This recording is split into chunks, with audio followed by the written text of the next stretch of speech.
নমস্কার বন্ধুরা, তনুশ্রী রান্নাঘরে সবাইকে স্বাগত। আজকে নিয়ে চলে এলাম নতুন একটা রেসিপি। দেখতে মাছের মতো, কিন্তু কাঁটা নেই। তোমরা কি ভাবছো, মাছ অথচ কাঁটা নেই? সেটা আবার হয় নাকি?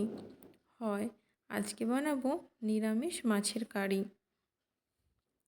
ভিডিওটা প্রথম থেকে শেষ পর্যন্ত দেখতে থাকো, তাহলেই বুঝতে পারবে কেন নিরামিষ মাছের কারি। ভিডিওর শুরুতে বলে দিলাম, যদি ভিডিওটা ভালো লেগে থাকে অবশ্যই একটা লাইক, শেয়ার এবং কমেন্ট করো, আর চ্যানেলটাকে সাবস্ক্রাইব করে দিও। এখানে আমি বাঁধাকপি কুচিয়ে নিয়েছি আর জল বসিয়ে দিয়েছি। জলটা ফুটে গেলে ওর মধ্যে বাঁধাকপিগুলো দিয়ে দেব। দিয়ে দিলাম সামান্য লবণ আর বাঁধাকপি। এটা আমি ভাপিয়ে নেব। বাঁধাকপিটা আমার সেদ্ধ করা হয়ে গেছে, আর আলু আমি সেদ্ধ করে নিয়েছি, একটা বড় সাইজের আলু। এবার বাঁধাকপির থেকে জলটা ভালো করে নিংড়ে নেব। প্রথমে আমি আলুগুলো তুলে নিলাম, এবার আমি বাঁধাকপির জলগুলো ভালো করে নিংড়ে নেব। যতটা সম্ভব জলটা চেপে চেপে বের করে দিতে হবে।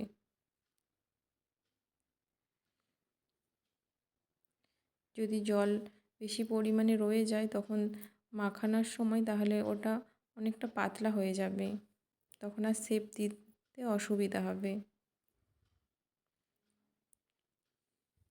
দেখো, বাঁধাকপিগুলো আমার সব নিংড়ে নেওয়া হয়ে গেছে।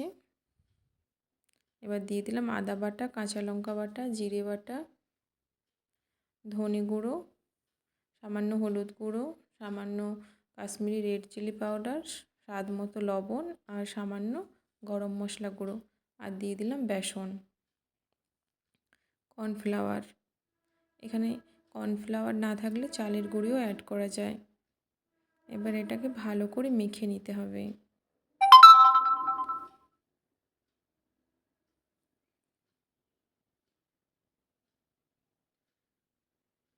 দেখো, আমার ভালো করে মেখে নেওয়া হয়ে গেছে। এবার একটা প্লেটের মধ্যে বেশ খানিকটা সর্ষের তেল দিয়ে এটা ভালো করে মাখিয়ে নেব। তেলটা কিন্তু অবশ্যই মাখাতে হবে।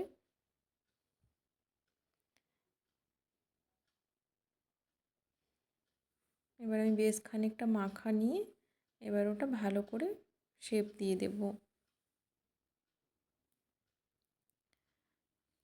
দেখো আমি কিভাবে শেপ দিচ্ছি, দেখলে ভালো করে বুঝতে পারবে।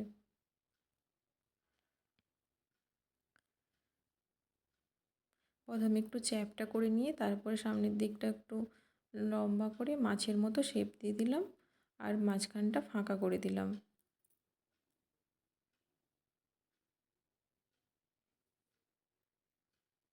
দেখো, এবার মনে হচ্ছে তো কাঁটাবিহীন মাছ। এরকম একই প্রসেসে আমি সবগুলো বানিয়ে নেব।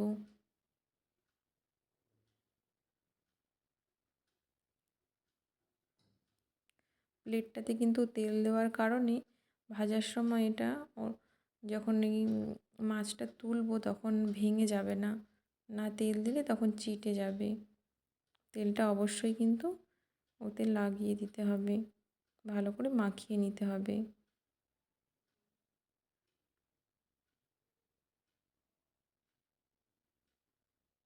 দেখো, আমার সবগুলো বানানো হয়ে গেছে। পারলে একটু এটাকে 10 মিনিট ফ্রিজে রেখে দিতে হবে। আমি ফ্রিজে রেখে দিয়েছিলাম। একে একে আমি সবগুলো ভেজে নেব।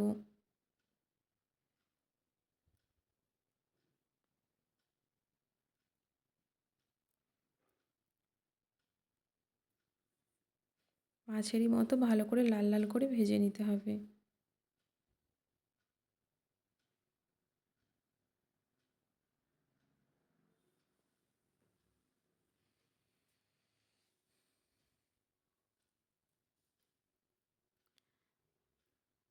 আমার সবগুলো ভাজা হয়ে গেছে। এবার ওই কড়াইয়ের মধ্যেই আমি ফোড়ন দিয়ে দিলাম, তেজপাতা, জিরে, এলাচ, আর একটা টমেটো আর আদা পেস্ট করে নিয়েছিলাম, ওটা দিয়ে দিলাম। ওটা এবার ভালো করে কষিয়ে নেব। দিয়ে দেবো কাঁচা লঙ্কা,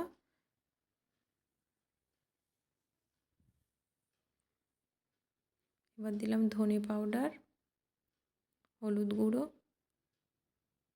কাশ্মীরি রেড চিলি পাউডার, স্বাদ মতো লবণ, আর দিয়ে দিলাম জিরে বাটা। এবার ভালো করে মিশিয়ে নেব।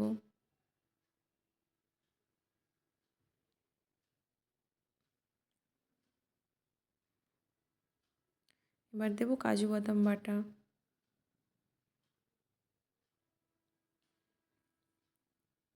ভালো করে মিশিয়ে নেব।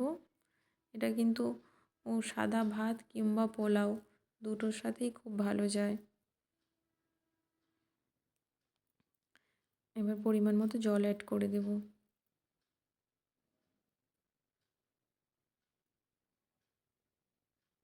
দিয়ে দিলাম সামান্য চিনি। এবার ভেজে রাখা মাছগুলো আমি অ্যাড করব।